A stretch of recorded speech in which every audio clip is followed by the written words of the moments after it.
本节目由外星人电解质水独家冠名播出。累了充充电，来瓶外星人。进入智能电视应用中心，打开芒果 TV 电视端，大屏 4K 更清晰。中国港澳台地区及海外用户可以通过芒果 TV 国际 App Mango TV 同步收看。在哪儿呢？在哪儿呢？在哪儿呢？在哪儿呢？线索在哪儿呢？太累了。外星人。电解质，为了充电，来瓶外星人。外星人，电解质。累了，充电，来瓶外星人。外星人，电解质。累了，充电，来瓶外星人。累了，充电，来瓶外星人电解质水。本季大侦探规则升级，设置侦探排名榜。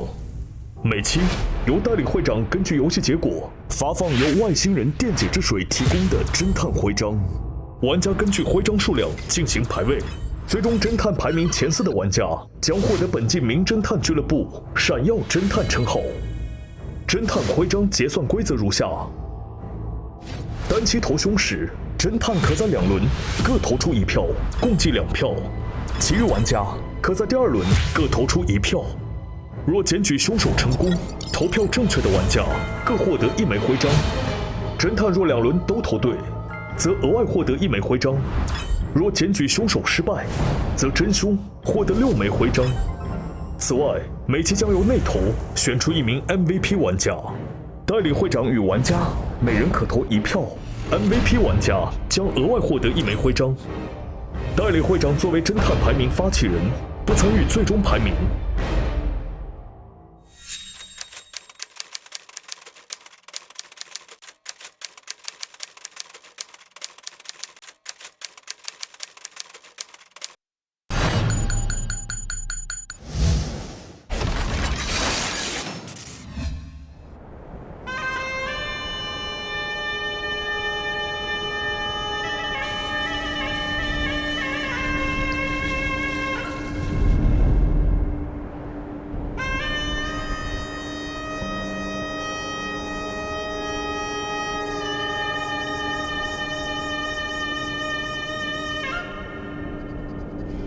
我家住在黄土高坡，大风从坡上刮过。巧了吗，主编？我也是西北的，是吧？咱们今天是干嘛来了？咱们今天村长邀请我们来做一个民俗专访。这个说这有很多的民俗特色，等会儿你要挨个好好排下来啊，千万不要错过了。行。哎，不是说有演出吗？请坐。啊？你们不会就是演员吧？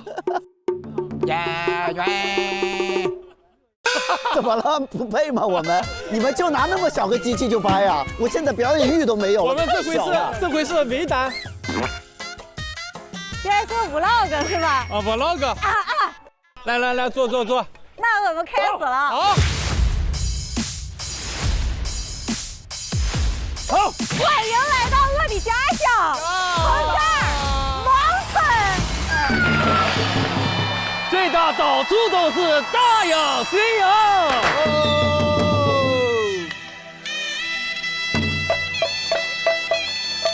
那这个 BGM 一吹，这马上就有味儿了。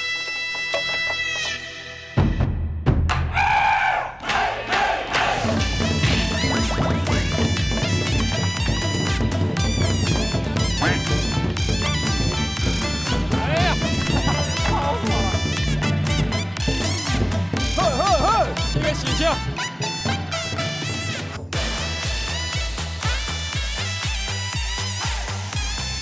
哈比比，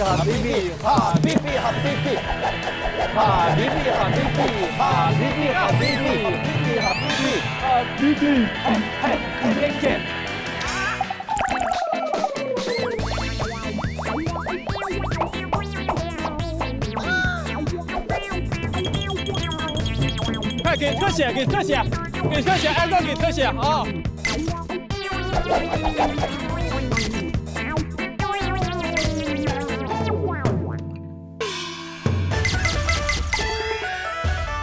哼，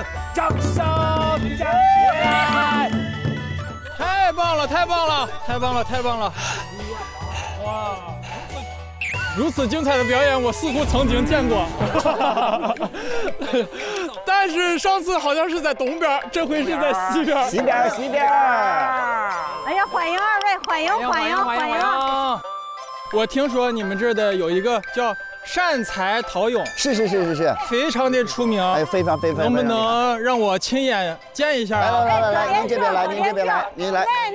那，这就是我们的善财陶俑。善财陶俑，哇，这看着很开门啊！看着很开门，谁说的？这看着很开门。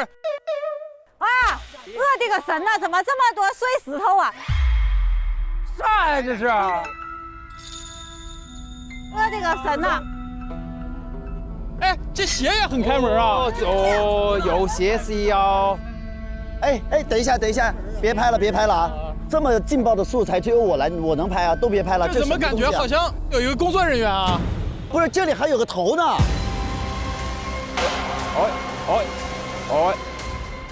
这不是真？这。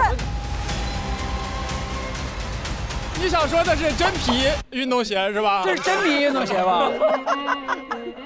哦，这是真专家，真专家。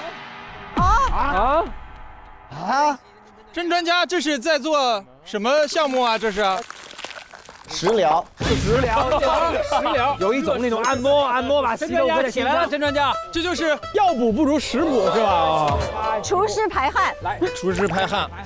真专家起来了，来客人了，记者，快！来客人了，真专家，采访一下，哎，你爱你的家乡吗？爱。你的梦想是什么？哎，这怎么感觉不太对劲呢？不对呀，啊，这么多石头。哎呀，这怎么像透过这个石头看到后面好像有血，好吓人啊！我的个神呐，死了！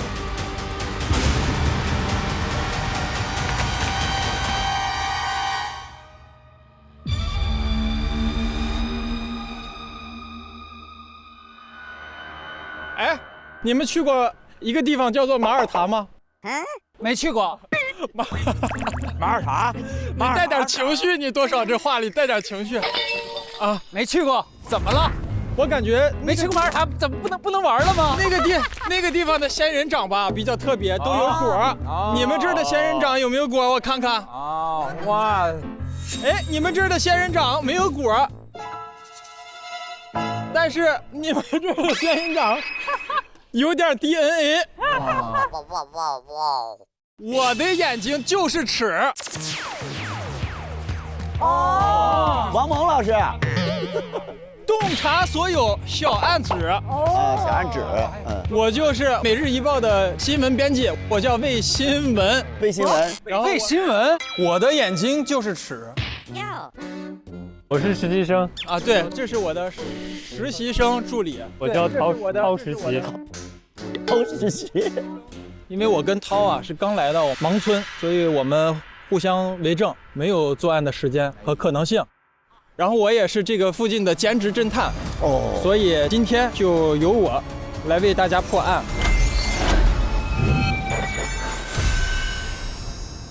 现在是M190年2月19日8点25，在盲村发生了一起命案，死者是地质勘测员甄专家，男，50岁。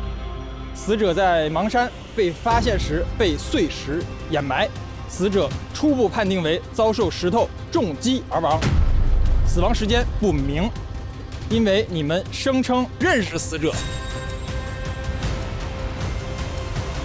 没说呀，什么时候给你们一个机会，现在受累吧，您问问，我认识，你认识啊？因为他声称认识，认识，我全责。认识死者，所以只能暂定将嫌疑人锁定为他。好，可以，好吧？好，向你比心了，向你比心了哦。那你们麻烦4位人跟这一位犯罪嫌疑人一起到广场协助我做一下此次案件的调查吧。好的 ，yes， 走。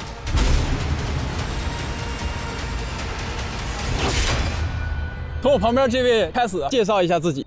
是的，好了，在东北有东北火炕，那么我来自沿海的康康。大家好，我就是大亨义。你们的生意只是生意，我是大亨义。大亨义，是的。那么一般的穷人来说呢，他们都是吃葡萄不敢吐葡萄皮啦。对不对？因为太穷嘛。像我们这种富人，我们不吃葡萄，倒吐葡萄皮。我把后期买下来，给我劈个葡萄皮，谢谢各位。有没有钱从葡萄皮儿能判别哦？对，我不吃葡萄，倒吐葡萄皮哦。那么我就是非常有钱，我是富商之子，富商之孙子，我叫做大生意。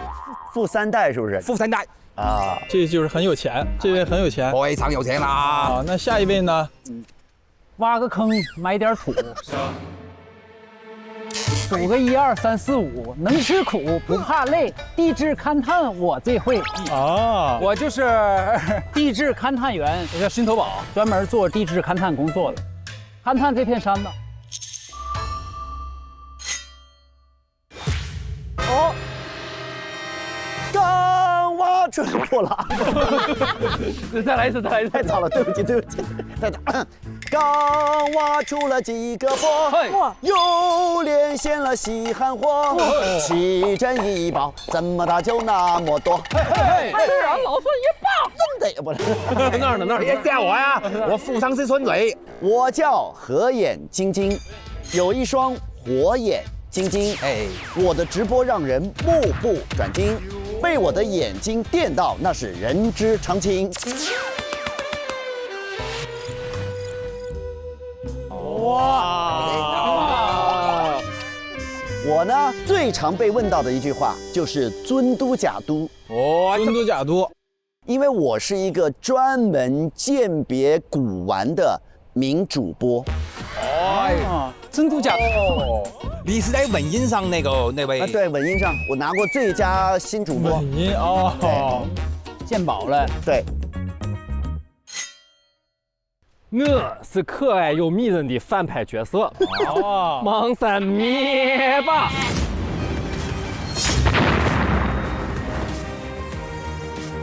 灭霸，野得很，游客们最爱的野人，迷人的很。我是张绵绵。哇，这是野人呢！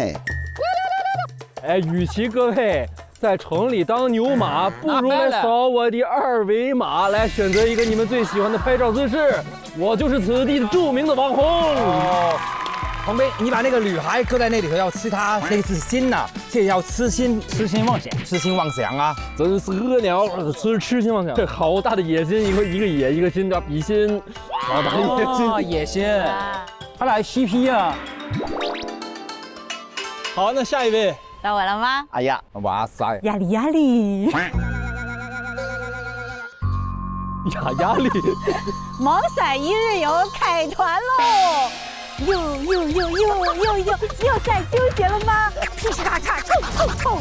叮，不要再犹豫了哟！邙村一日游等你来加入。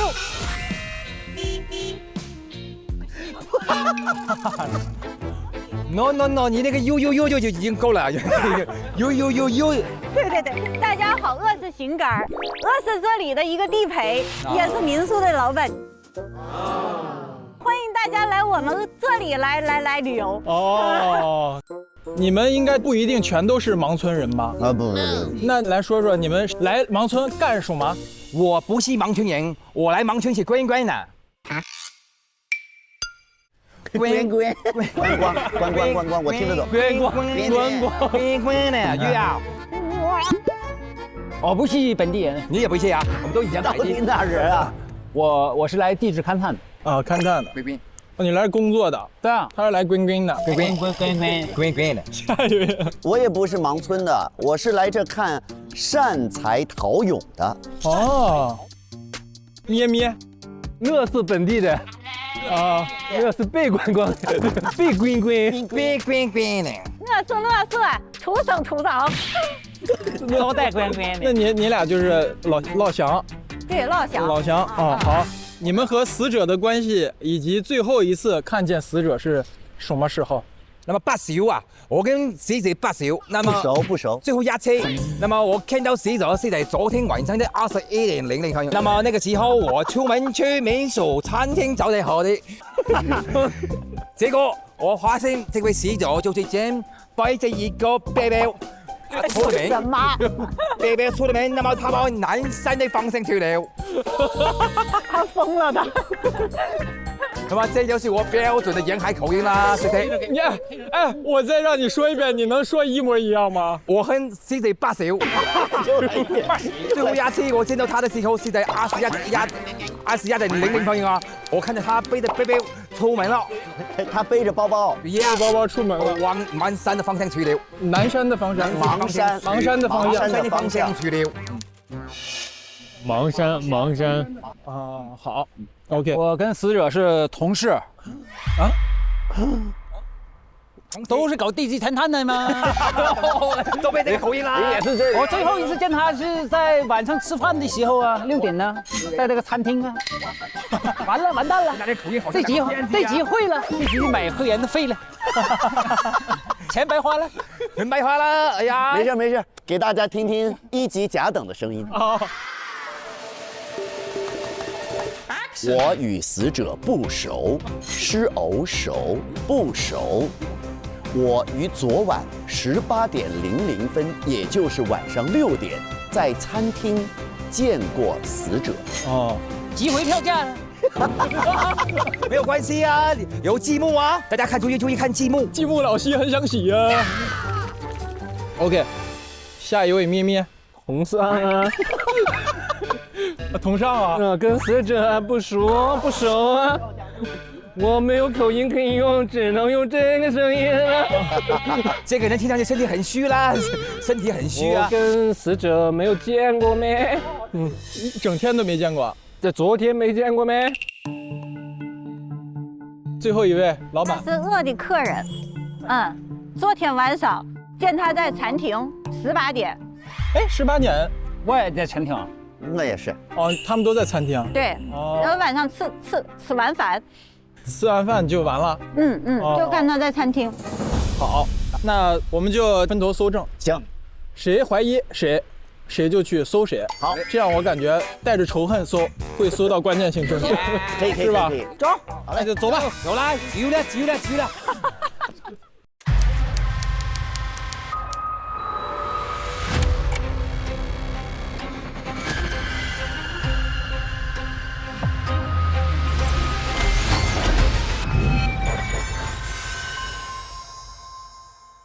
来吧 ，OK。有。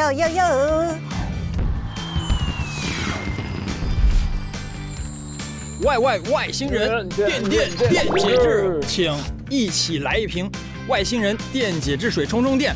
干杯饮用后，念出外星密语，点亮充电站，抽取有阿外舞动 buff 的外星充电机，赢得奖励吧。外星密语依然是累了充电，来瓶外星人。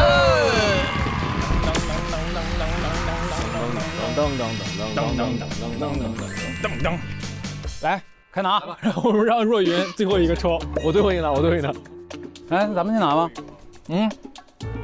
这个，嘿，看一看，你让我看一看。我啥也没有啊。是不是得划一下啊？要中。外星人电解质，累了充电，来瓶外星人。哇哦！行，你多抽。随便拿一个吧。呀，3、5、6，我们一起划，3、2、走，划。啥都没有。没有，张若云。哇哦！我又是最后吗？对啊，你最后投呀。走吧，来吧，咱们去搜证吧。走。来吧，来了。来，不要放过任何一丝线索，好吧？好，翻个底儿掉。去搜死者，我去搜搜。善财陶俑，咱看看死者吧。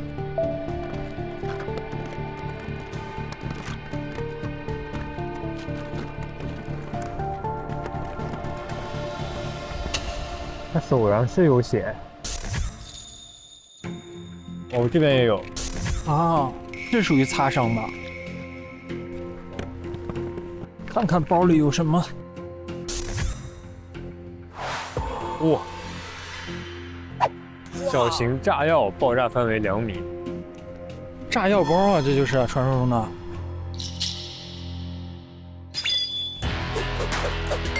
哇，这么专业，专业吧？你看它这个包上面就有很多划痕，这衣服上也有划痕。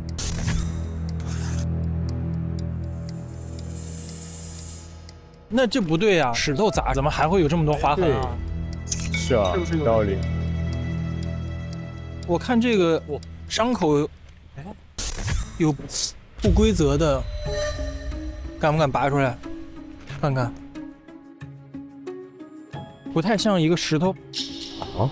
为啥？我去了大生意的房间，他不像个好人，这个好人就不信。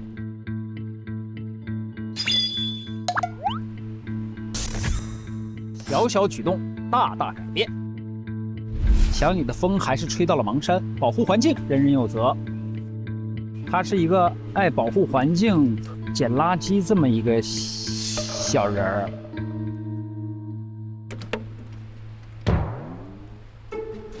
小看，让我看看这个，记得低调行事，明白？没看出来是干什么呢？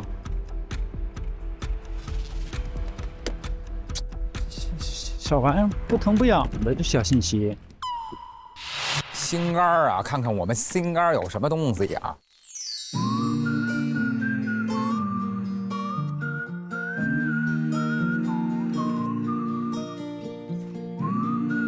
它这个奇数日0点，邙山有火车过境，会有碎石滚落，请各位。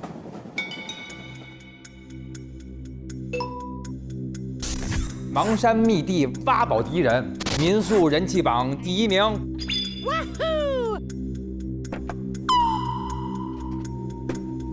没有任何问题。有，嗨，我就说嘛，让游客们滚。来了，熏头宝，让我看看你的秘密是什么。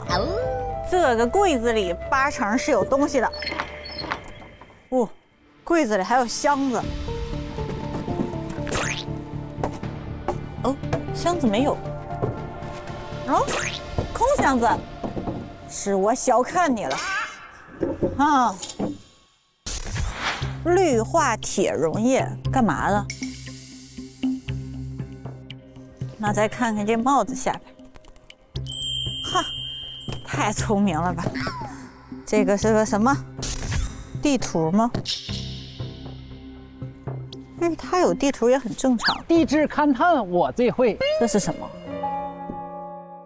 它这屋咋这么多箱子？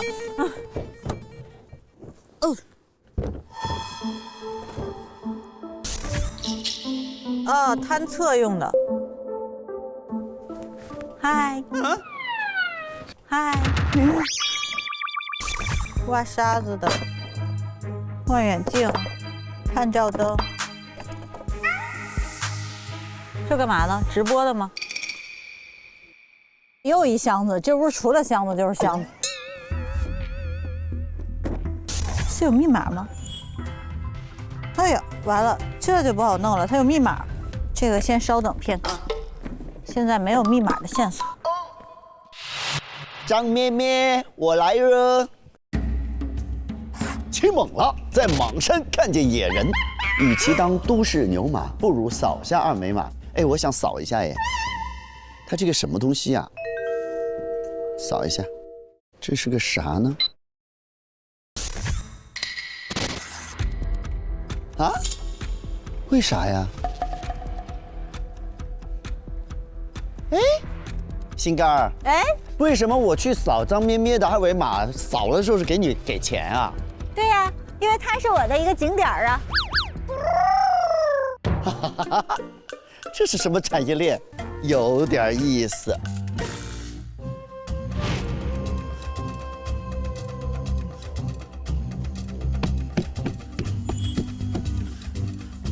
哎呦，这睡眠条件很一般呀。盲山灭霸。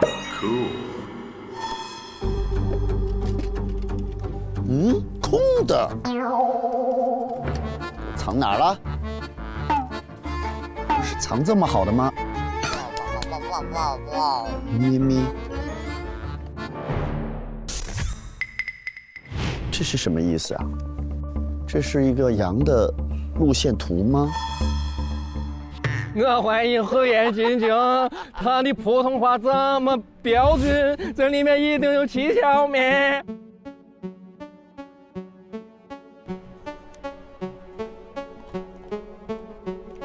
有一套考古工具，何耶耶。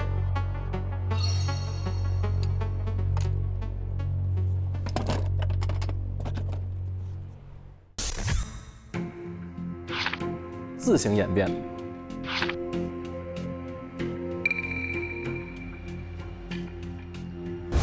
你的时间还有5分钟。我还上哪儿看呢？啥也没看出来了。这块怎么个事儿？哎呦，炸弹！我包里有炸弹。你别演的好像你不知道。我真不知道。你们不是勘探就得用炸弹吗？哦，那是。哎，你这变化，我没看过这炸弹，关键是。你好好看看吧，还原一下你作案的手法，好吧？行。真的房间是这儿吗？这是他的房间吗？哦。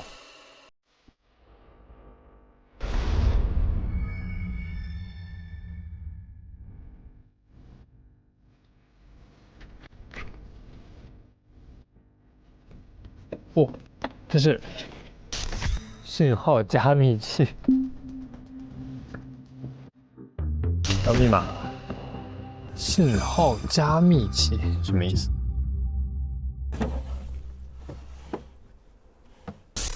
哎，这还有炸药，一样的。确定吗？看着是一样的。2米。对。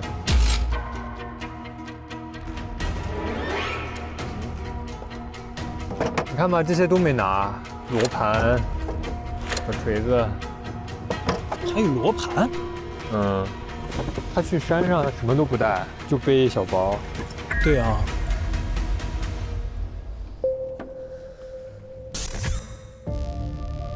今天是2月19是吧？哦，那就是昨天出去没回来吗？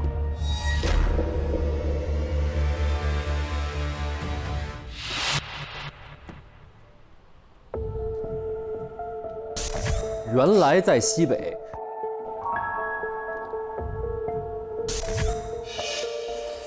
密码。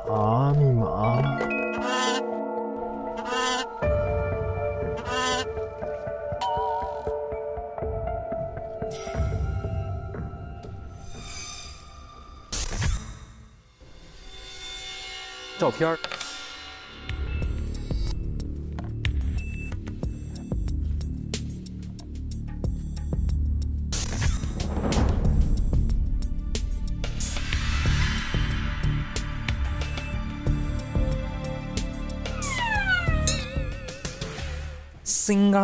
还有一个房间，这个应该是不少东西啊。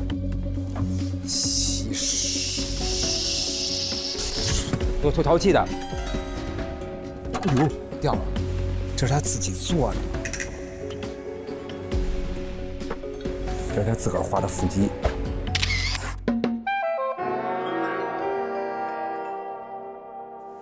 这是什么东西啊？退。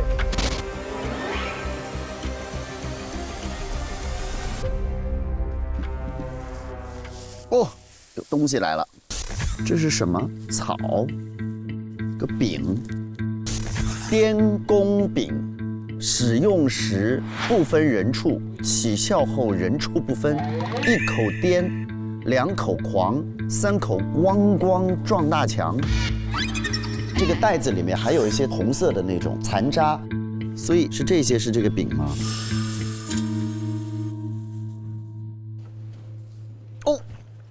外星人电解质水，密码锁。每天上山放羊，好热好累，但只要来瓶心肝儿，送我的充电心肝儿，外星人电解质水，喝前疲惫乏力，喝完电力满满。太好了，是外星人，我们野人也有救了，老舅的救。就用我最爱的荔枝海盐味，外星人锁住。忘记密码时喝一口就能想家。忘记密码时喝一口，哦哦。喝一口，就是荔枝海盐。哦，我知道了，从这儿就能看到这个外星人的英文吗 ？ALIENE， 然后 RGY。OK， 开了，看看里面有什么。秘密大箱子，炸药，这也太厉害了吧！哇，它这有炸药，范围2米，见一次我打一次，他们累了也别想和外星人充电，通通没收。这个铲子写了一个 X， 应该是熏的 ，Z 应该是真的。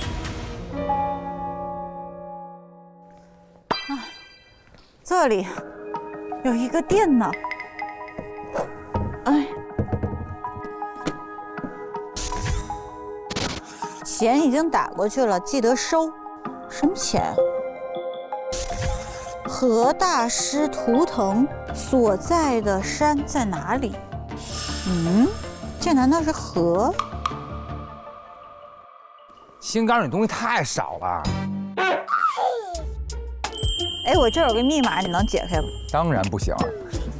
没事，但是我可以帮助你啊。来，这个箱子，它没有什么提示吗？哎，这里有提示。不有吗？啊。哎，你一来我就找着了。哦。什么东西？哎，对对对，那里有一个钥匙，这儿有一个这玩意儿，它是不是可以融化那个钥匙？哦，这是钥匙，是这个吧？先把它放地上，因为怕爆炸。咱在这儿吧，试一下。哇，还能跟你一块做小实验，可以。来吧，先把那个放在这个盖儿，倒这盖儿里。可以。然后要把它泼在，来，你闪开，我别泼到你。泼在上啊？对。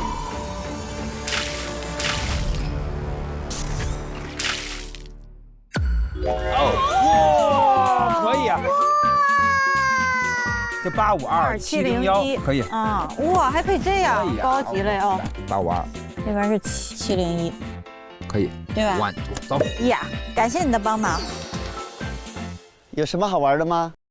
这什么东西撒了？你在干嘛？倒计时开始。哇，有一盒，那盒我真够不着了。这掰不出来啊？手痛不是。这个行吗？不行，得找个平的。拼头包有病，我跟你说，他真的是有病。藏这么深呀？他肯定是伸进去就踹了一脚。等会儿我感觉别卡手啊，没事，可以。3、哎2、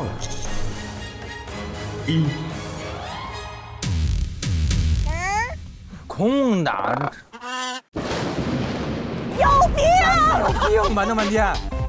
先淘宝，你有病！什么都没有啊！你拆破盒子没有呀。有病！气的。搜证时间到，走了，请离开现场。走了。获得万行充电机的玩家，不能搜100秒，可继续搜证加时100秒。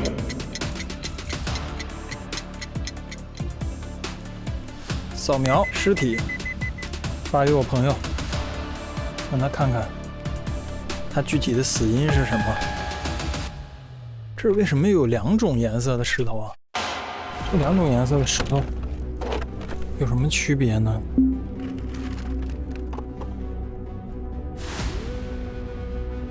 哟，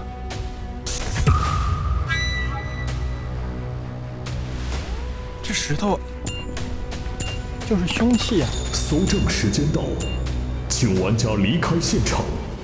OK。第1次集中推理，根据搜集到的线索完成推理。我们现在来做一下简单的人物梳理。真专家，合眼晶晶说跟他不熟，昨天在餐厅见过，他跟他是顾客，他跟他是都是是吧勘察员。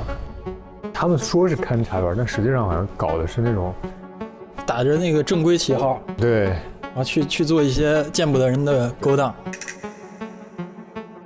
他跟他也不熟，他跟他也不熟，还有啥呢？也没啥了。好，就听听他们发现了什么线索。有请我们的各位嫌疑人老师，大家都搜到了各自的线索，对吧？那我们从大开始。哎呦，啊，从这儿开始了。哦，行，那我先去的是新的窝。哦，心肝儿，心肝呐，小心肝儿，小心肝的秘密是非常的一般啊，没有发现什么太多秘密，可能是我才疏学浅呐。首先，它是实至名归啊，是咱们这个民宿人气榜第1名，欣喜一下，恭喜恭喜！哎，谢谢，承让。因为只有一家民宿是吧？没，还是有一个排名的，有排名，排名就是有那么2、3个。未开业，后面就是。然后咱们这是第1名，但是 BOT，but 他开这个民宿是有原因的。因为他是邙山密地挖宝第1人。啊！你熬什么呀？你自个儿给你自个儿说明白了还行。哦，原来我是第1人。这挖宝啊，是在190年的1月25号开始挖的，就是今年的1月25号。对，那没多久啊，哎，就1个月。他就是那个挖出的那个善财陶俑，对，那是你挖的呀？对，我挖的，我挖出来的。哦，善财陶俑是你挖的？对。挖出来就摆那儿是吧？对，完就成一个景点了嘛。然后你给自个儿做了一横幅，上面写着邙山密室挖宝第1人啊。对，就是庆祝一下，后来就拍照嘛。哦，哇，可以，很会自我营销哦，哇。但是你的工作是一个考古的人吗？不，这事儿是这样的，我知道有一个直播的人，他专门鉴宝嘛，叫合眼金睛，然后他说这东西好，这东西就成真，因为我做生意的嘛，如果我这个地方有这个宝物的话，那我生意就会好啊。那有一天我就上山挖那个野菜，我挖着就看到了一个这个东西，然后我突然就觉得，哎，我是不是也能参与一下连线？然后我就连线他，他当场在直播间说：“你给我看看。”我就给他看，我说就是这个东西。他说对，这个是一个很开门，对，非常值钱的古董。我说天哪，那真假的？我就觉得那得宣传呀，宣传完之后，咱那民宿第1名，就因为有这个事儿嘛，就带动当地的经济。其实我还是希望通过我的努力，能让我的家乡经济变好。不过确实，你也是奔着看这个东西来的。对。我们也是，村长跟我们说，有善财的这个陶俑特别出名。我连线的时候，我有承诺，我说我会去看的，就是帮他捧场嘛。所以我就是一切都是有那么一点点小财运在身上。是，对。你当然把他捧这么高啊，然后但是这个确实就是很厉害呀，确实是真厉害哈，咱们就是说他真厉害。但是是不是你有可能会觉得自个儿看偏了吗？这话是不，你这不能瞎说啊！我没有瞎说呀，你看这是什么？这是一个他自己做这个陶艺的一个方式，做陶器的。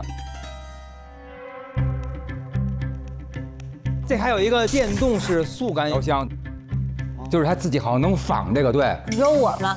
那我说谁？我去谁屋了？不，我去哪儿了？这是做陶器的，做陶器的，这是新的。这你误会了，这个是因为从小我爸就带着我做这个陶艺，这个是我童年里记忆中非常温暖的一个部分，所以我就一直延续这个爱好。可是你的陶艺陶的就是跟这个特别像啊，就是2个一模一样，感觉你在做仿制品的那种感觉。没有，那就是我平时的业余爱好，就有的时候可能业余爱好就是仿制这些东西，越仿越真。仿制就是一点自己的。你没有业余爱好吗？我没有。你这人没爱好吗？我除了挣钱没有任何的业余爱好，我穷的只剩钱了。那你这人好贫瘠哦，思想上太贫瘠了。他的业余爱好是吐葡萄皮儿，不吃葡萄，倒吐葡萄衣。然后呢，有一个特别神奇的点发生，这地儿闹鬼哦。大家可以看见这样一个视频，打开一个门，让我看看来。来，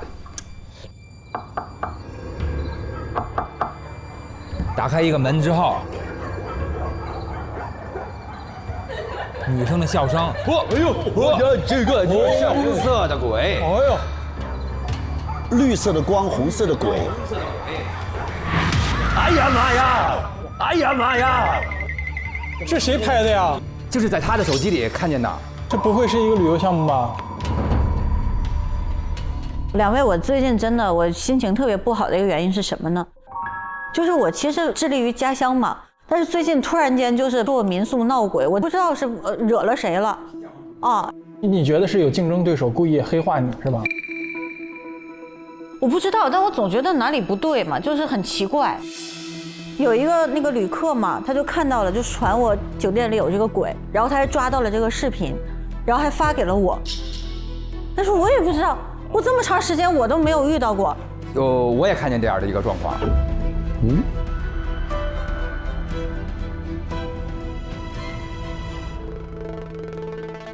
咱们这位女老板还是棒的，她发现这样的状况呢，她没有去找一些我们习以为常的方式解决，她买了个符，上面写着退，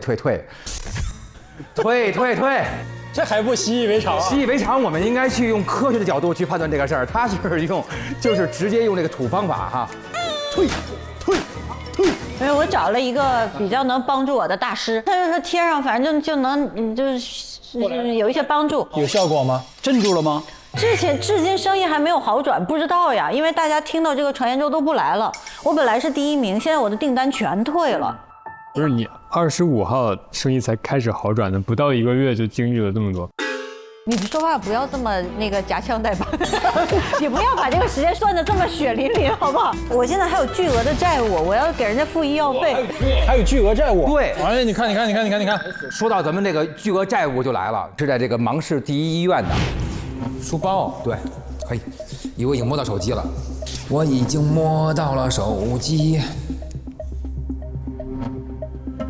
2月16号的晚上19点，他说：“辛甘女士，您预存的我院的住院治疗费已经不足了，请及时到住院处补交费用50万芒币。”对，50万芒币啊，很多呀！而且他之前还预存过，说明好像那个医院里有过谁在那儿被吓的。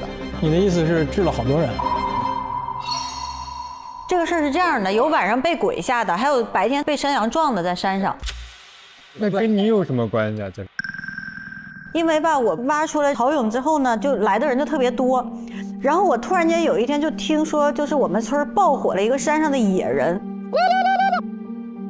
我突然间想，那我去找这个野人聊聊嘛，我们俩就是可以进行一个合作。这样呢，他负责跟别人合影，然后我呢就收钱，这不变成第2个景点了吗？也让咱这个旅游业丰富一点。这个民宿老板思路真清晰啊。对。他就是找一个不爱洗澡的人当野人，不是，他就是本身就生活在那儿的，本身就野人，对，他就是一个纯野人。山羊是他的养的宠物，不就是放羊的吗？说白了，不是，但是他是住在山里，山羊不也是住在山里吗？但是放山羊人家回家住，他不回家，他是住在洞里。然后我就去找他去了，然后包括你们看他现在其实也不是一个纯野人的装扮，这是我给他打扮的，因为我觉得要跟现代接轨，这样跟大家合影的时候可能会有一些冲突感。哦，但这样不就失去特色了没？对呀，不对呀，大家喜欢。然后这是我的第2个产业链。那你就是找帅哥合影不就完了吗？就是也行，但帅哥就是比较平常，帅哥一抓一大把，野人只有1个。他现在是又帅又野，帅也好野呀。结果呢，15号那天白天他那个羊不知道怎么了发疯撞人，然后晚上我又碰见了那个鬼，这一下就吓了好多人。哦，我又不可能找他要钱，我得付2边，我就给很多人付那个医药费。那我怎么没讹你呢？然后那个，因为我也被吓着了呀。你那么有钱，你还要讹我？哎，多1分是1分啦。哎，刚才那个涛，你说他是几号开始挣钱的？25号嘛，1月25号发现的那个啊，对，1月25号，你说不到1个月，你说的非常棒，因为2月15号他写了一句话，让游客们滚啊！他才过了20天，他就开始说让游客们滚起来，不是这个意思。那不是这个意思，不是这个意思，不认字嘛？这写的是让游客们滚，是滚动起来，有流量，是这个意思吧？有流量，滚，这你怎么就是得滚动嘛，才能挣钱。是你写的吗？这不是我写的。哦，不是你写的。这个事儿还要从生意好转说起。因为小桃人儿他旁边不是有一个拦住的地方嘛，就是不能让他靠太近嘛。结果人越来越多，怕给他那个就是挤塌了嘛，我把这个范围就往外扩了。结果扩完之后呢，在13号的时候，这个真的就来找我大吵大叫。他说因为我把这个范围扩得太宽了，影响他的那个勘测。然后我觉得这关你什么事？本来这是我的家乡，对吧？我是在给家乡挣钱，你只是一个做地质勘测的。结果我们俩就吵了一架，然后15号就发生了羊发疯撞人，然后晚上闹鬼，那同一天都发生了。我就想，我这个人平时我只想就是给家乡挣钱嘛，我也没有什么歪心眼儿，我也没有什么仇家，我是怎么回事呢？哦，我突然觉得，自从这个真跟勋来了之后，他们俩真的很奇怪。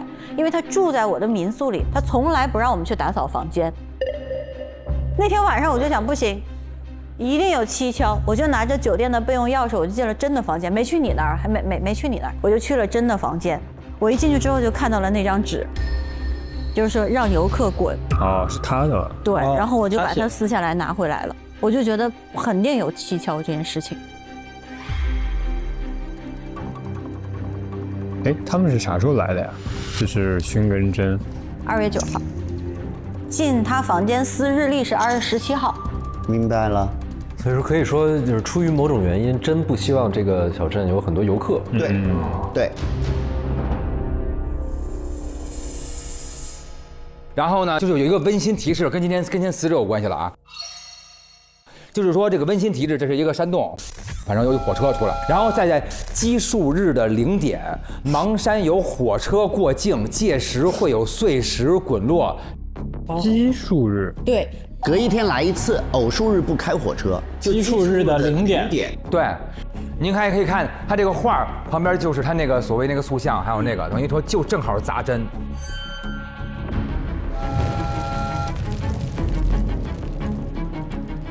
哦，今天正好是19号。今天刚好19号，今天的0点就会有火车经过。那正好嘛，正好19号。对，那就我们就是找谁是开火车的这个人。哦，有道理。哎呦，要不怎么您是侦探呢？太有道理了。你会开火车吗？他会。哦，我会开玩笑啊。只有他会开玩笑，我哪有那么多火车？只有他有钱买火车。可是这件事应该真也知道，对不对？我个人认为是应该都是知道的，因为在我民宿的门口吧。哦，民宿上面有个贴是吧？对对对。那所以这表面上真就是被这火车震下来的石头。哦，那可能就要造成一个是被砸死的假象啊。也许是这个，就是利用这个哈。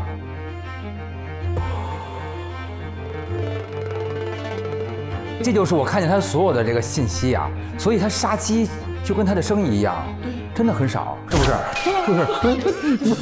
这种攻击你受得了吗？你的生意还好很少，就是感觉不到有任何他这个逼着他一定要有啊，有一点点。对，就是真把他的游客赶走的呀，就真把他的生意给毁的呀，就真让他付上了巨额的债务呀，就因为钱，对不对啊？这还少吗？哎呀，我感受不到啊！哎呀，巨额是我自己加的啊，也没有到那么巨额。50万呢，不少了。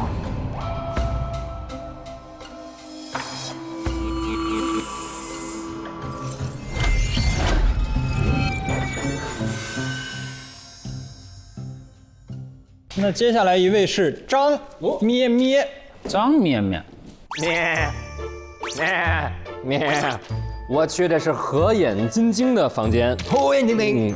河眼金睛呢是一名著名的主播。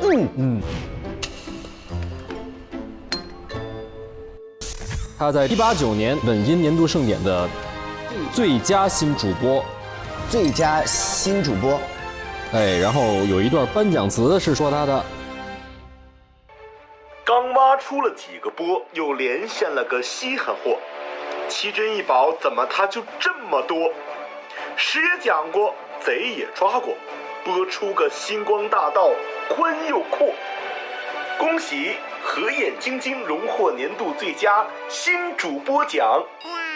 他是一个考古方面的一个专家啊，他的主业就是又挖出了几个波，所以他一天到晚就是挖呀啊。我们家是因为是我爷爷是一个很厉害的古玩藏家，然后呢，我也是遗传了他的火眼金睛。什么真假，就是一看我就知道。是。对，所以呢，我就在我的直播间里面讲这个文物的历史啊。观众你可以跟我连线，我来帮你鉴宝啊。另外呢，我甚至还抓到过在博物馆里面盗窃的贼啊。所以呢，就这样的话，我的直播间非常非常的火爆，然后就拿了这个最佳新主播的这个奖项。你说你抓过贼？对呀。但是你这电脑里边有一排这个各种人的资料啊。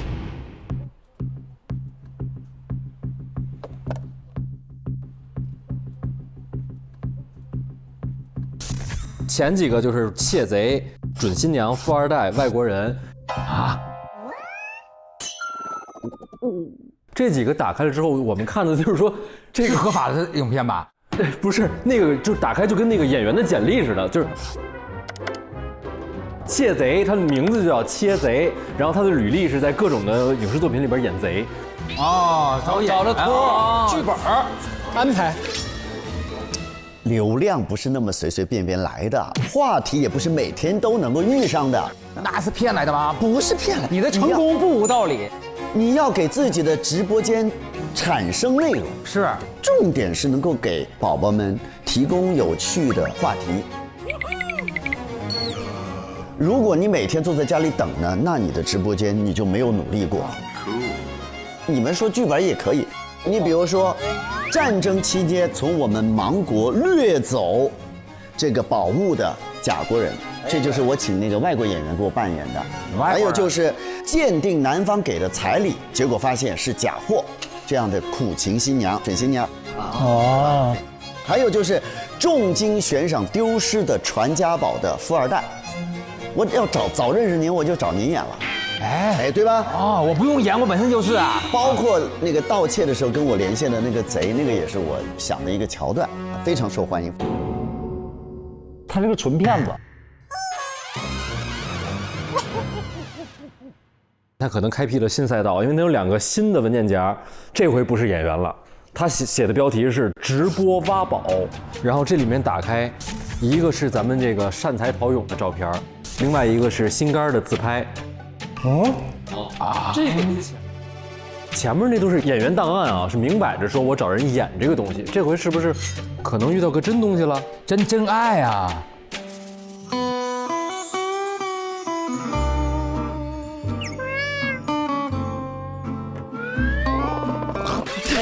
那没，不涉及，没到呢，不涉及，磕不到吗？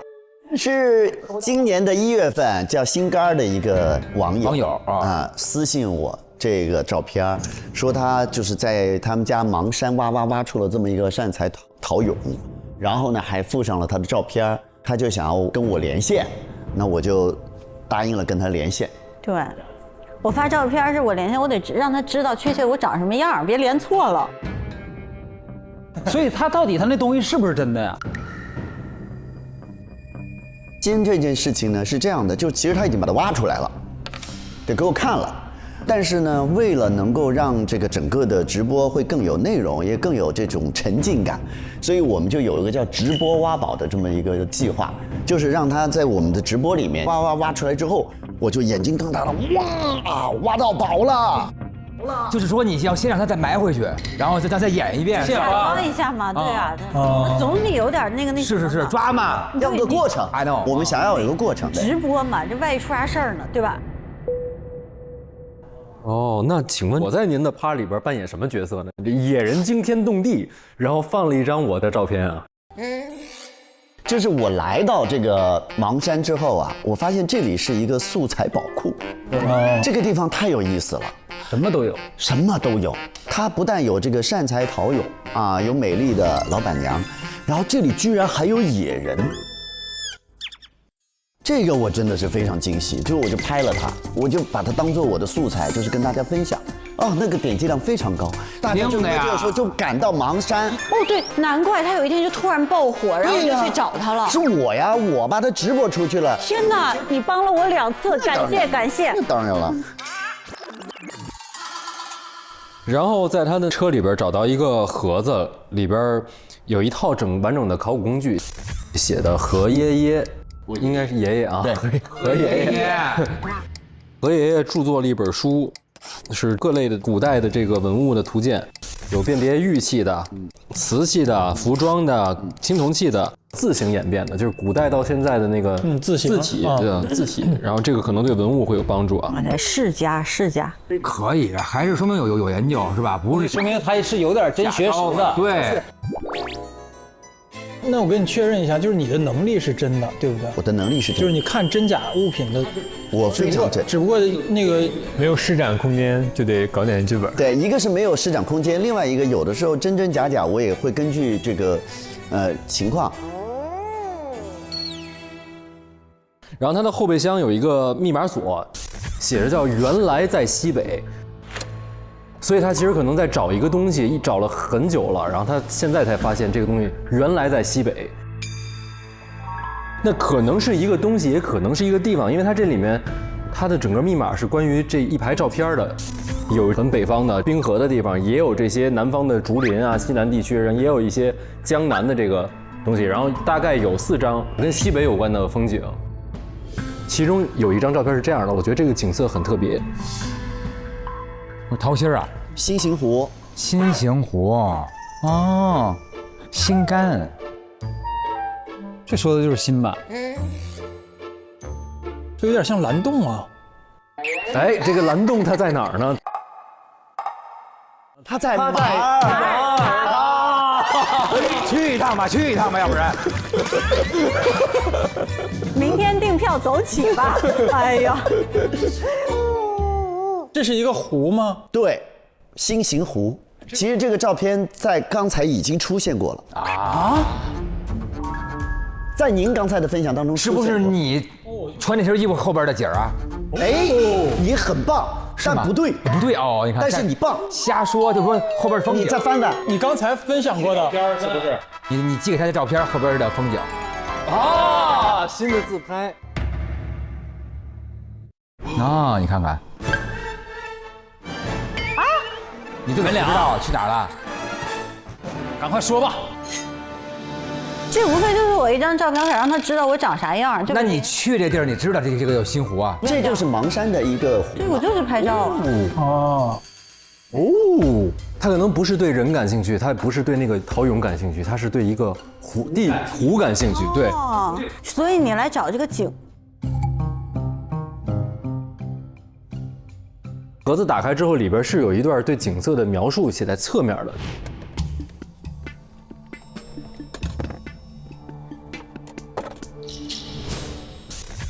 黄沙隐映心形类，旁有峭壁，山中林木遮掩处，曲径通幽，不见人。复行数百步，恍然见2人相对，弯腰伸手若迎客。我觉得他这个没写完，为什么呢？就是他是这个侧面有这么一句，然后它底部这块是有一个被撕掉的痕迹的。哦，除了痕迹之外，就是下面还有半个符号。这个符号呢，就侦探请看刚才那个字形对照，这个符号是一个哪个古代的字？什么字？这我都没注意过哎。守门员的守护的守。哦，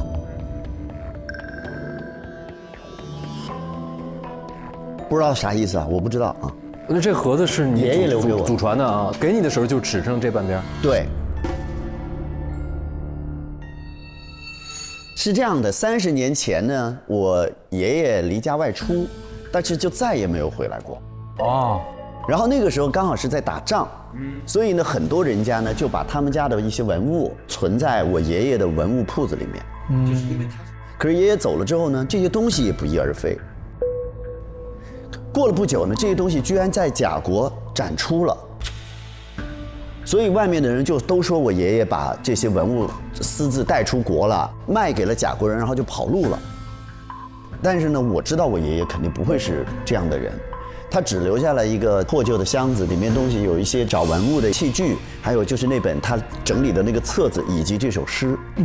这个诗里面呢讲到的这个心形类，然后有峭壁这样一些东西之后，我看到新给我发了这张照片之后，我马上就被这个美貌吸引了这个景色的美貌。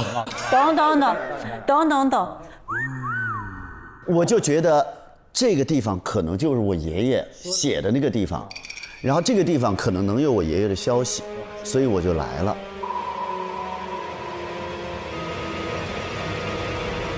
所以这个善财陶俑那是假的，假的。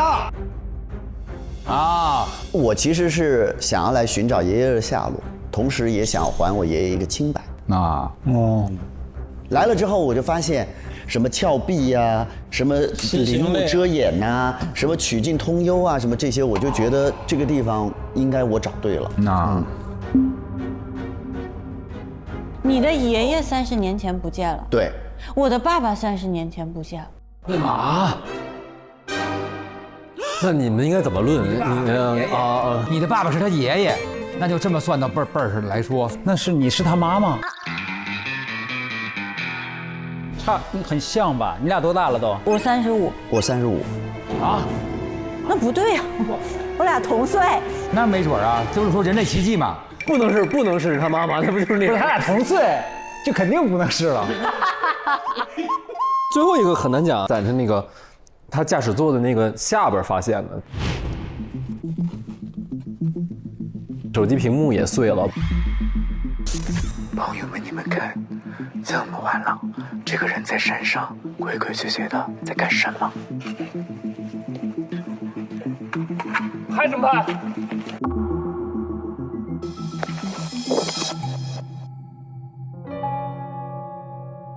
就是我每天就在这山里面拍东西，就没想到晚上我就发现有人在那偷偷摸摸在地上挖什么东西，结果就是针，而且呢很奇怪，他作为一个勘探人员，首先这个时间点他是半夜，另外一个他拿的不是勘探工具，是洛阳铲。盗墓世家，盗墓的。对，是盗墓用的东西，这也太奇怪了。所以我就在那说，结果他就啪一下把我的手机砸地上，所以屏碎了。这不会就是昨天晚上吧？15号，15号那就是闹鬼那天晚上。对，15号好精彩。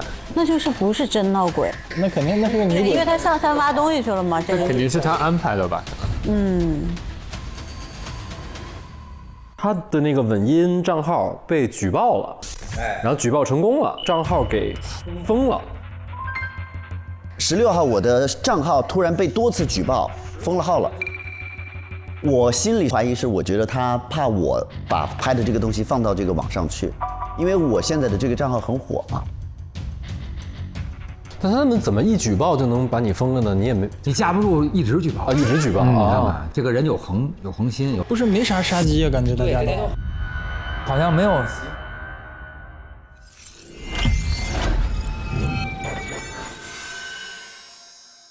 到我了，熏头宝。我去了大生意的房间，大生意啊。首先呢，还有一群，这群名叫没有外人，里头呢发了一个邙山的定位。这个其他人的名叫镇山的虎、卡点的王、善战的狼、退堂的鼓、远见的鹰。我叫什么？盛饭的桶。你没有你名。他每天把这儿的生活跟人打卡，就发在群里跟人共享。又铲土了，现在今儿开工了。盗墓世家，没有什么盗墓世家、墓道。那为什么就是发这些内容是什么意思呢？我那个就是家里的群啊，就是正常的聊天的群啊。为什么要低调行事啊？我觉得这句话很重要。然后为什么要常回家看看这符是什么意思？这水果里居然暗藏玄机，常回家看看。常回家看看，哇，好喜欢看春晚，然后所以喜欢这首歌。然后呢，这个事儿就可以跟您那个连在一起啊。哎，这件事儿也是从30年前的爷爷开始的。因为我爷爷老家是芒村的，30年前甲国跟芒国打仗的时候，为了避开这个战火，我爷爷带着一家人啊，从那个芒村，然后我们就转走了，我们到了这个沿海城西啊。那你就是芒村人啊？对，我是半个芒村人嘛，祖籍在芒村，祖籍是芒村的，对对。然后后来那个做生意发了财了，但是因为我爷爷发现最近有一些事情非常的蹊跷，因为我们家突然间发财树死了。啊，哎呦，那不得了！发财树死掉了，然后哎，池子里养的锦鲤翻肚皮了，那真不行，对不对？我们家祖传就是要抠门，就是要省着，我们家有屁都不放，就是留着那个屁啊，过生日吹蜡烛用，你明白吧？那火不得轰，要拆家这是。但是我爷爷在过生日吹蜡烛的时候，正准备攒着这个屁的时候。哎，一阵风吹过来，然后就把那个蜡烛给吹灭了，啊，屁没用上，屁用没有，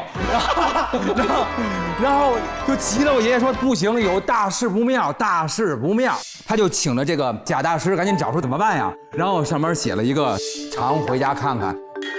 因为我们家祖籍是哪儿？就是芒村嘛。对，然后就派我赶紧回来看看这个。这个群里说的都是这事儿，就是说是不是家里这祖坟是被动了呀，还是怎么着？是担心这事儿。哦，对对对，但是我爷爷确实让我低调行事，让我来这边不要说明我什么大生意这样的身份，我只是一个游客。但确实总统套房被你定了。不要你低调行事嘛？我这已经最低调了，我居然只坐头等舱，我都没有坐私人飞机来，是不是？然后它这个有一个框里呢有很多小标语，是让我看看谁挖坑不填，保护环境，人人有责。还有一个框里头全是这个塑料瓶子，好像就是他也捡垃圾。看不得你们乱扔东西，对，还是你懂我，你野人也有爱，就是因为什么？我来到这儿之后，这是我们家祖坟嘛，然后因为我爷爷跟我说祖坟在哪儿我不知道，啊，所以你就把这山头都当你家坟了。对，爷爷说东南西北你就找，走哪儿你拜哪儿，好吗？就是拜到哪儿，也许是你就赶上了那个地儿，就是咱家祖坟，因为我们都已经你就扫墓去了。对对对，然后我一回来看我怎么扫啊，哪儿都是瓶子呀，你就从捡开始。对，就是因为水瓶太多了，然后我就说这个不爱护环境啊，因为底下埋的有可能都是我们家的列祖列宗啊，所以说我就非常气愤，我就把这个水瓶都捡了。嗯，好。然后我在他手机里，这小皮夹，这绝对是了啊。然后有一部手机，发现了有一个 MG 搜索时间 M1900年2月18号，洛阳产，是真吗？2月18号晚上9点呢，我只是想去民宿里找点喝的啊，结果发现。真背着包鬼鬼祟祟出了门，就往芒山的方向走，然后我就跟过去了哈。我看见他拿出了一个这个奇怪的铲子，然后后来我就是上网搜了半天，对，然后我发现了这东西居然叫洛阳铲，而且是盗墓用的，它是盗墓用的。这个人是不是在翻我们家的祖坟？刨你家祖坟了？对，刨这事儿，然后所以你就把他给杀了？怎么也犯不上给人杀了，我是个疯子嘛。我就是当时觉得他在刨我们家坟。你为什么尾随朕？就是因为之前发现他跟那个朕在一起，你们俩鬼鬼祟祟的一直在挖，两个人在所有的这个村里挖坑，所以如果他自个儿出去，我也会跟他，就是这个意思。然后我赶紧跟着他走，他后来跑跑了之后，然后找他，到了10点钟的时候，我回到民宿，我还特意去真的房间去找他。然后呢，但是10点钟的时候，晚上10点啊，我敲门发现真没有回来。到10点05的话，我觉得我要从长计议。我的计划是这样的啊，我明天白天给我们家爷爷然后打个电话，就是说我叫点帮手来，如果真挖出点什么来，我们一堆人我给他当场拿下，抓现行，先制住，抓现行，这就是我的全部计划。所以我有那个没了，就是这么点事儿。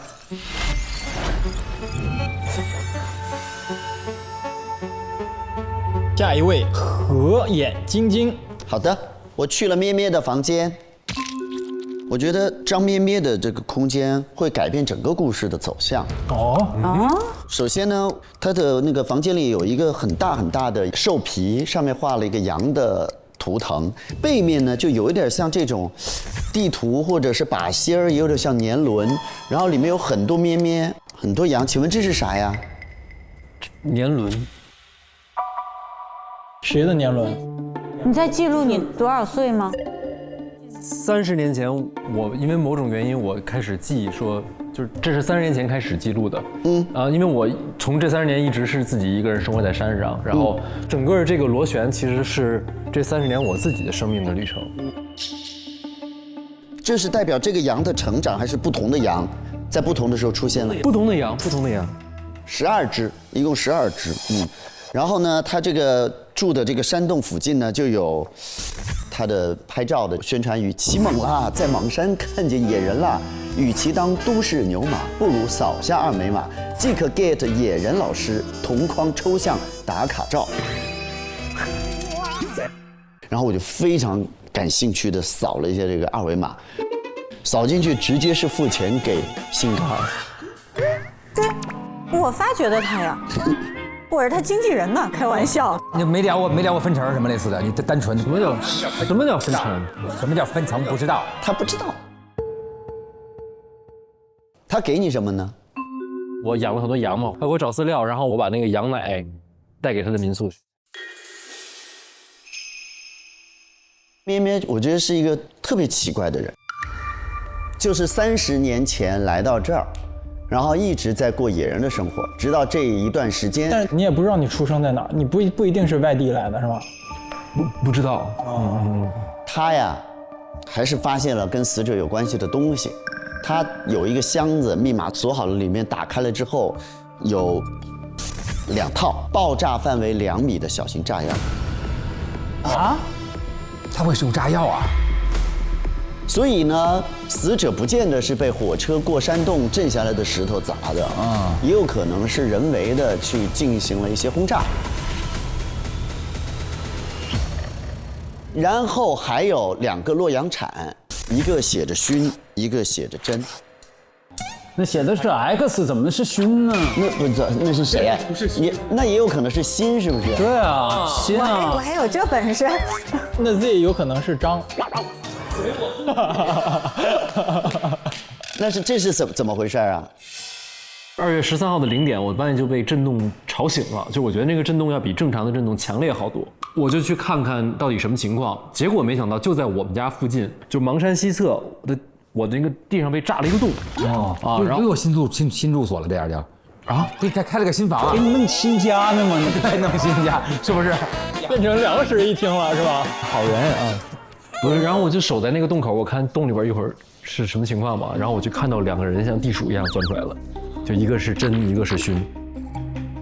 所以这个炸药和这个洛阳铲是你从他们那儿拿到的？那炸药是没用过的还是用过的？没用过的。没用过的。你就是那天得到的是吗？对，那天我反正也不听他们解释，我就觉得哪有大半夜0点还工作的，我上去就看他们2人冒出来，我就跟打地鼠一样，砰砰就是2锤子。对，有锤子现场。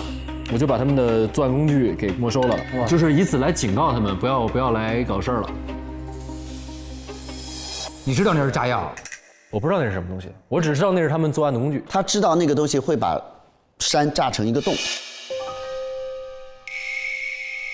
然后呢，刚才他不是在这个30年间，他有一个记录他的年轮，就是他驯化了很多野生的山羊，但是就是很遗憾，可能发生了一些非常就是难过的事情，因为在他家里还有一个小小的像那种纪念碑或者是那么一个空间，用草盖着。打开之后呢，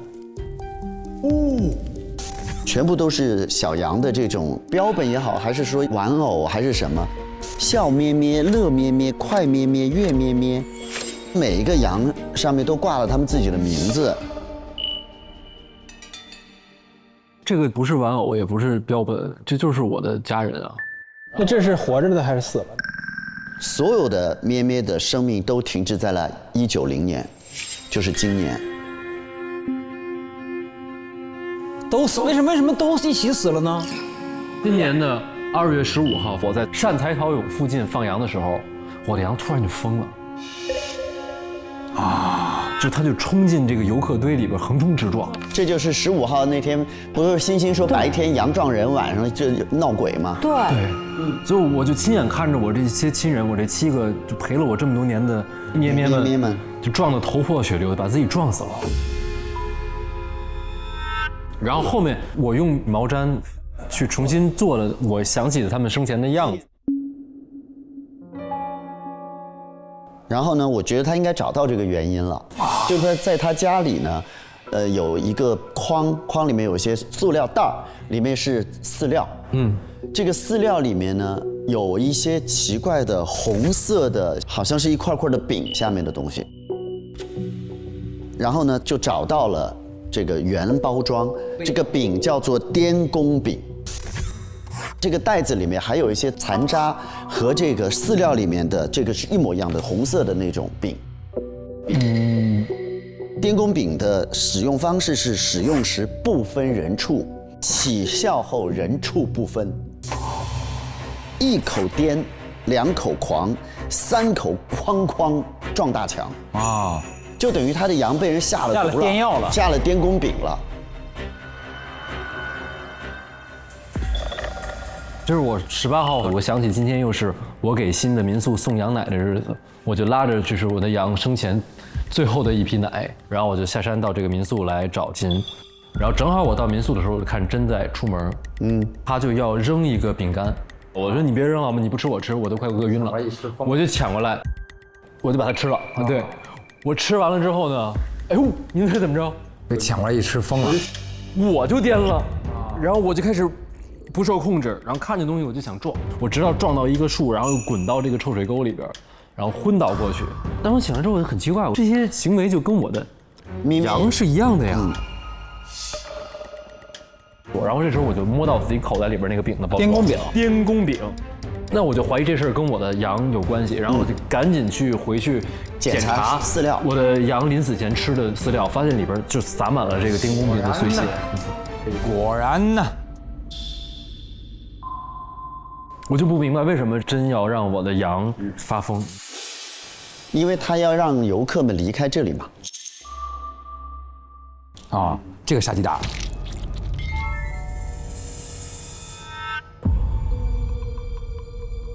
然后呢，他就有一个那个石头，里面是挖空的，这样扣住了3个碗儿。哎呦，这个3个碗儿里面画了3张图，一张图呢是一个小朋友在好像玩石子或者弹珠这样的蹲在这玩，一张图呢是有3个人，有2个男孩在挖什么东西，旁边有一个女孩看着，还有一张图呢就是一个男孩在做一个这样的动作，然后身上写了个 J。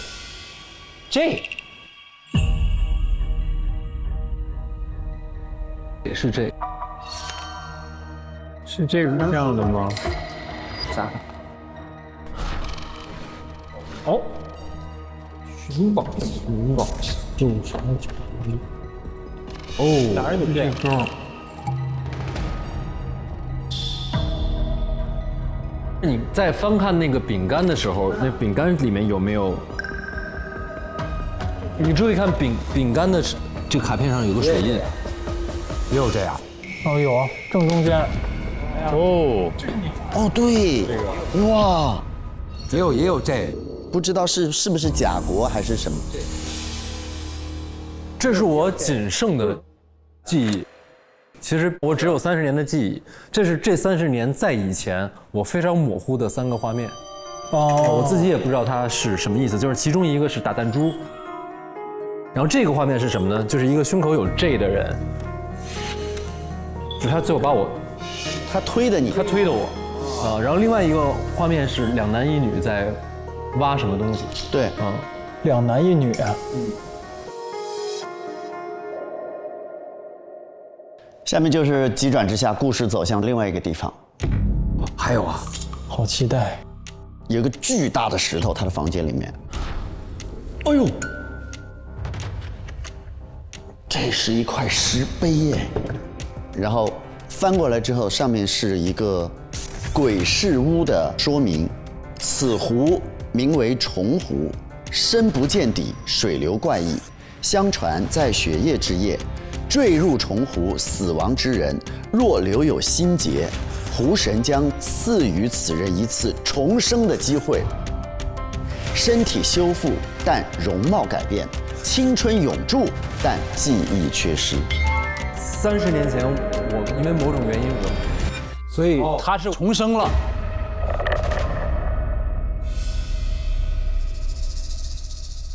而且变了模样，而且青春永驻他就是永远，他其实30年前从那个虫湖里出来就是这个样子。他重生之后，身体修复了，容貌改变了，但是他永远不会老。那虫湖不是那个新的那个，应该就是那个，应该就是那个。你怎么发现的这个碑啊？这个说明？30年前我在湖边醒了之后，我发现我什么都不记得，就记得3个画面。然后我就附近有个村子嘛，我就问我是谁，然后没人认识我，没人认识我，那我就到湖边去找吧。然后我在湖边的一个草丛里边发现了这个石碑。怎么还是记住3个画面？不应该连这3个画面也不记住？说明这3个画面很重要。对呀，那3个人在挖什么？还有打弹珠。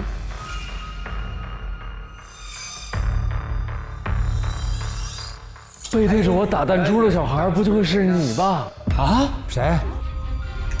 就是谁？就是他。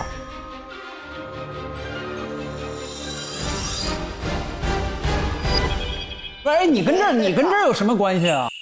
我爷爷在这失踪的30年前失踪的，寻宝，然后他留下了一首诗。我觉得已经可以走到这一趴了。Sorry。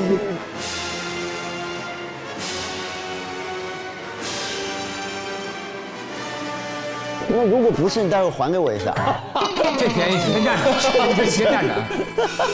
还有这种预知，那跟他有什么关系啊？他爸30年前也不见了。我希望你是他爷爷，我不希望你是我爸爸。我还让我爸跟别人打卡拍照，我真的，我这要是。你爸爸是去哪儿了呢？他就是上山干活，然后就没回来了。是多少？30年也是30年。30年。那就是他，就是你爸呀？可能是你爸。不是他也有可能是他爷爷呀。哇，这么乱吗？哇塞，伦理级，反正辈分都挺高。你说他完全没有往你爸那想，因为爷爷这辈分更高，先认了这一块。因为小时候啊，分不出来男女，那小孩儿哦，那个打弹珠的小孩，我看不清他的脸，我也分不清他的性别。哦，也有可能，也有可能。哎呀，天哪！反正都行吧，也行，再认一次。哎呀，没事儿。哎呀，没事儿。哎呀，没事儿。再认一次。哎呀，没事儿，我给你表演不是事儿啊，不是事儿。你现在说，你刚才都已经当完爷爷了，你现在才说我认不出来那小孩是谁，两边的便宜都要占。爸，对不起你，爸，我还给你真是新爸，我这次是新爸。新爸阿克奔呐来了，我还让你赚钱扫码合影，对不起。我没事，都是自己家生意。我觉得大逆不道，都是自己家生意。哇，好好奇啊，好想知道他到底是咋回事啊？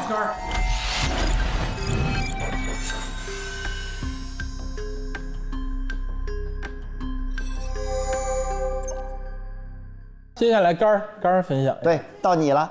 我去的是勋那儿，确实我就在他那儿看着一箱的那个勘测的东西，然后里边就有一个这个挖宝，这个上面有你的 X logo。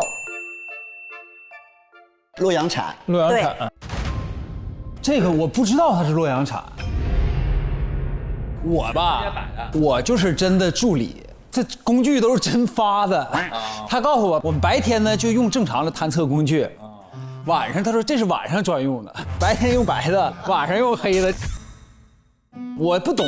你学这个专业的，你能不知道什么叫洛阳铲？我不是学这个专业的。他不是，他真不是，因为我看到了他的手机屏保，这里面会有东西吗？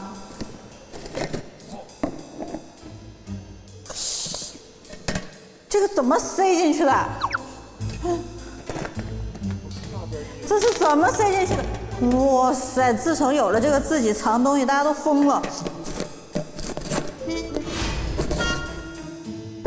这里是什么秘密？他手机屏保是不困但一定要躺着，没钱但可以用借的，没工作但生活是快乐的，是一个躺平的那种人生观念。很棒啊，心态多好啊！对，哇塞，多好。然后呢，有一个他妈妈发给他的聊天记录，这个是在M189年的6月，他妈妈说：“之前你去面试程序员，怎么没信儿了？又黄了吗？你整天窝在家里，再这样我们不会再给你生活费了。”然后他回了一个：“放心吧，我自己会安排好的。”所以你以前是程序员还是什么？我是学计算机的，但是呢，我就是学的也不好，找不着工作。他们是常回家看看，我妈那个别回家看看，就是家里赶紧走，天天啃老啃的不行，说家里已经养不了你了啊！就是我游手好闲，好吃懒惰，啥也不是。你这么狠吗？但是我又在你那儿发现了一堆名片啊，这里都有啥呢？哎，真品古玩店，都是玩古玩的老板。其中呢有一个是真专家，上面写了一个终于，然后3个叹号。这是为什么的？因为我在家里发现了一个羊皮卷和玉佩。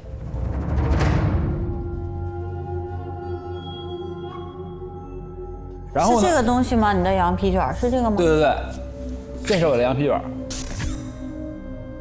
那是你们家的东西吗？是啊，我感觉这个玩意儿吧，就是藏宝图。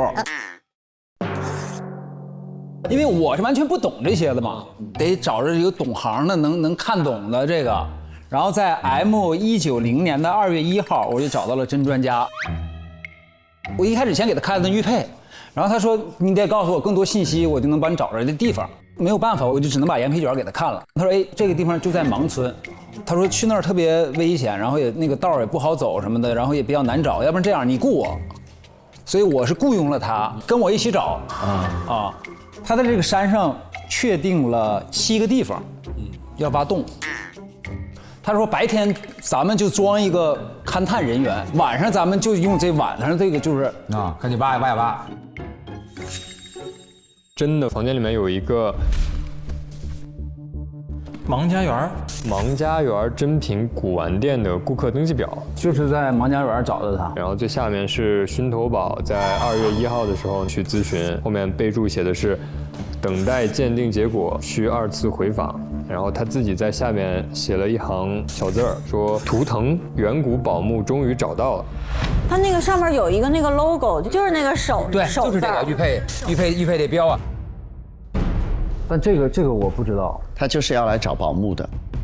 我一开始先给他看了玉佩，然后他说你得告诉我更多信息，我就能帮你找着这地方。没有办法，我就只能把羊皮卷给他看了。还有一个箱子，这事儿我就得跟您好好的探讨一下了。你没事给我装神弄鬼的，在我的那个酒店里，你要干什么？看看里边有啥玩意儿。感谢你的帮忙。去的，来打开你，哎呦！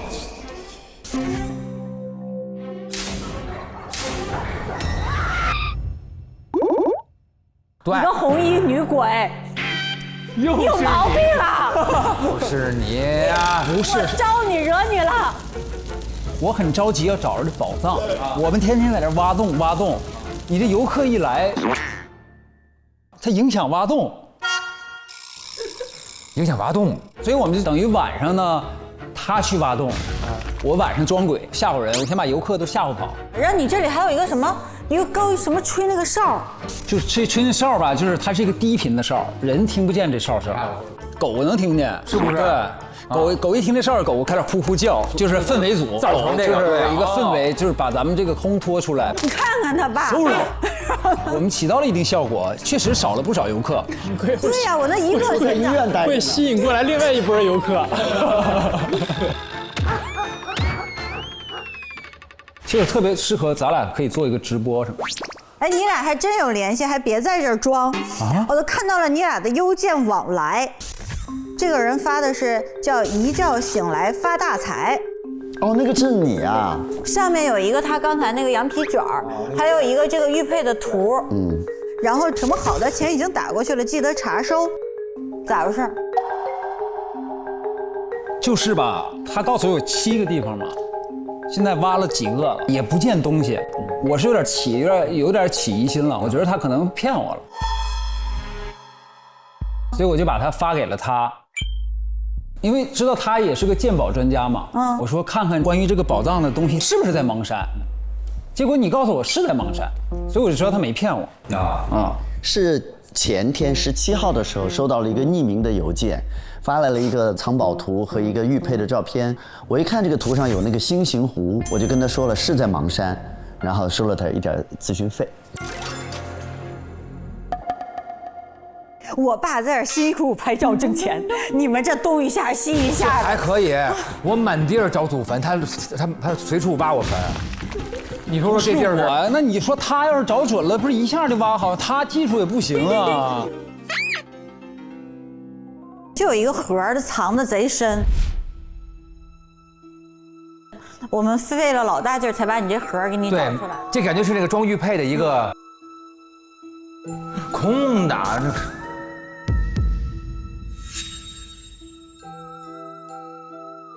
你的玉佩被偷了，对吗？我不知道。啊，你不知道你有这盒？我也知道我有这盒，但我不知道我玉佩被偷了。他本来应该在这盒里啊。对呀。我17号还给他拍的是照片，但是里面是空的哎。啊，对呀。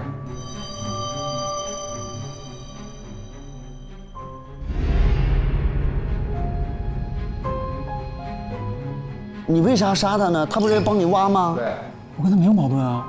哦，那就投你了哟。投啊，那就是没有啊。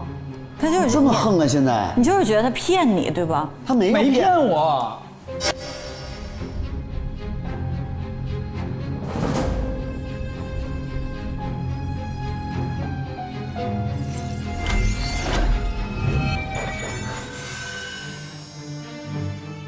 好，那下一个是我们的助理。我这边分享的是真的房间里的线索，看到他房间有很多勘探的工具，就是锤子呀、洛阳铲，然后也有一个炸药，就是跟也是发现的一样。新进的货啊，对，但是他都没带，因为他现场他只有一个小包。所以昨天晚上他去山上肯定就不是正常去探测的嘛。那就我想问你，你知道他昨天晚上去干嘛吗？我不知道。你为什么没跟他一起啊？因为我们就剩2栋了，我去另外一个栋了。啊？你俩还分开行动？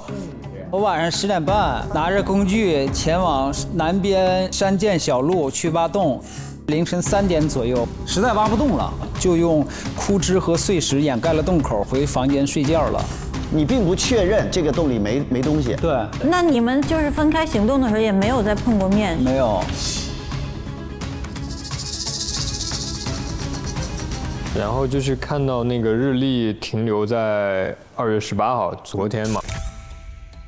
他应该每天会翻的，但是可能就是他12点就没有再回来。对，12点以后没回来。对。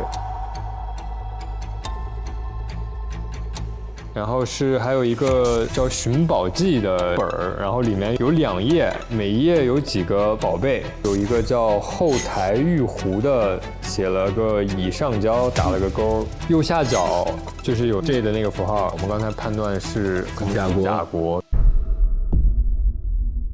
他这个上交是上交给谁？是不是甲国要他来找一些什么东西？包括何的爷爷那边去丢了好多东西，是不是跟他有什么关系？高度怀疑。他这个一系列这个单子上面应该都是我们芒国的文物，对，他就是甲国来芒国搞文物的。然后只有1和3。所以中间可能缺了一页。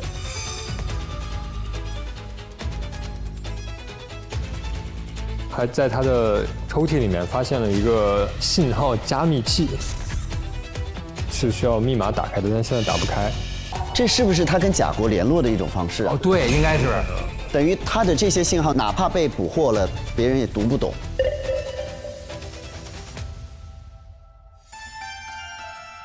我在想一个问题，就是何爷爷的那个盒子里边，不是我说那个有一块底没有了吗？对呀对呀。何从小都不知道，那个底是被谁拿走了？以及如果落在真的手里面，他就会有那个半个手字啊。不是，这两个好像能拼，是不是能拼上？哦，他那个羊皮卷儿。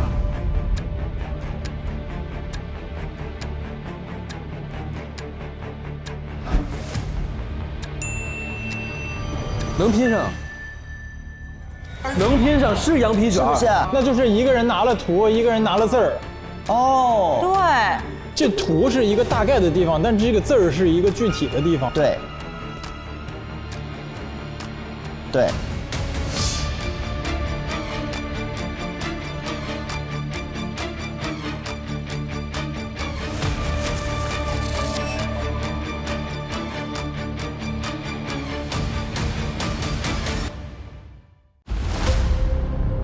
王之守者，手齐华夏。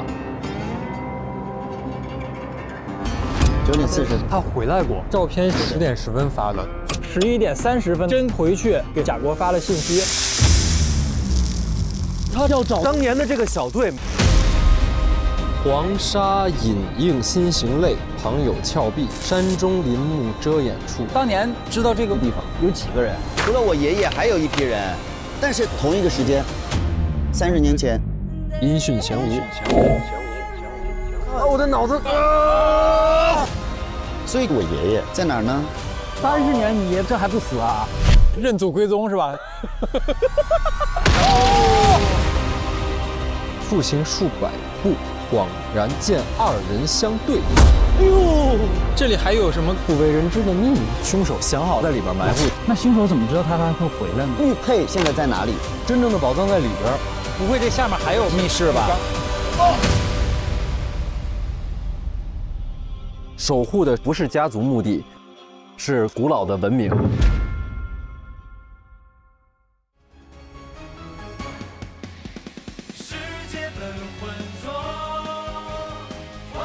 本节目由外星人电解质水独家冠名播出。累了冲冲电，来瓶外星人。